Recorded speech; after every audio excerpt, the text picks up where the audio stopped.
Pemirsa, kasus dugaan korupsi tata kelola MBG yang menyeret Dadan CS disikapi masyarakat secara positif. Masyarakat mengaku menaruh harapan besar pada program makan bergizi gratis sebagai langkah strategis membangun generasi sehat menuju Indonesia emas. Masyarakat menegaskan pelaksanaan MBG harus diawasi secara ketat agar tepat sasaran, transparan, dan tidak disalahgunakan. Berikut komentar warga yang disampaikan reporter Usro Indra dan Muhammad Amin. Terhadap penangkapan itu kan prosesnya saat ini masih dalam tahap pemeriksaan. Artinya kita masih mau melihat apakah dari Pak Dadan itu pelanggarannya dari segi yang mana. Apakah ada tindakan korupsi dari tindakannya. Kalau saya melihat dari segala program MBG untuk saat ini saya rasa bukan hanya karena satu oknum, satu program harus hancur ya. Jadi saya rasa saya masih percaya dengan MBG.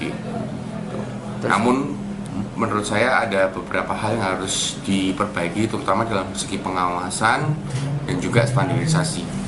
Itu yang harus diperbaiki, karena kita tahu bahwa selama ini kita melihat selalu yang disampaikan adalah tidak sesuai dengan fakta. Maka perlu adanya pembentukan tim yang melihat standarisasinya apakah itu benar, distribusinya apakah benar, sehingga tidak ada perbedakan antara satu MBG dengan MBG yang lain. Ya tentu ini perlu dibenahi kembali. Sudah saya minta benahi dan dibentuk pengawasan. Itu. Jangan neko-neko wis pejabat yang sudah ditempatkan oleh Pak Prabowo sekarang. Gitu loh.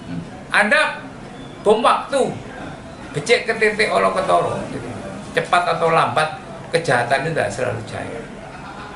Itu apalagi nyangkut masalah uang negara, hati-hati pokoknya. Jadi program itu harus dilanjutkan? Lanjutkan, sudah tidak apa-apa. Kalau memang tujuannya untuk mau mencerdaskan generasi menjadi generasi emas. Dengan tertangkapnya kepala BGN dalam kasus diduga jual beli titik-titik SPPG, itu pastinya membuktikan kecurigaan masyarakat selama ini bahwa program ini lebih kepada menghambur-hamburkan anggaran yang penuh kebocoran. Itu pasti sudah terbukti dengan adanya penangkapan 3 pejabat pentingnya mereka. Pastinya nggak percaya, karena kan nggak ada jaminannya secara hukum. Nah, jadi kalau misalnya bagaimana sih MBG itu harusnya dijalankan, itu kan kalau misalnya proyek itu semacam pengadaan kan harusnya ada lelang itu sebesar itu.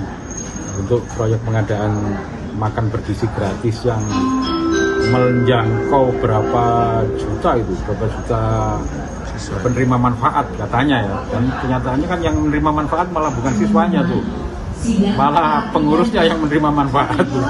Sangat disayangkan sekali bahwa program yang selama ini dijalankan ya, sebaik-baiknya ternyata di belakangnya ada permainan mengenai uang-uangan.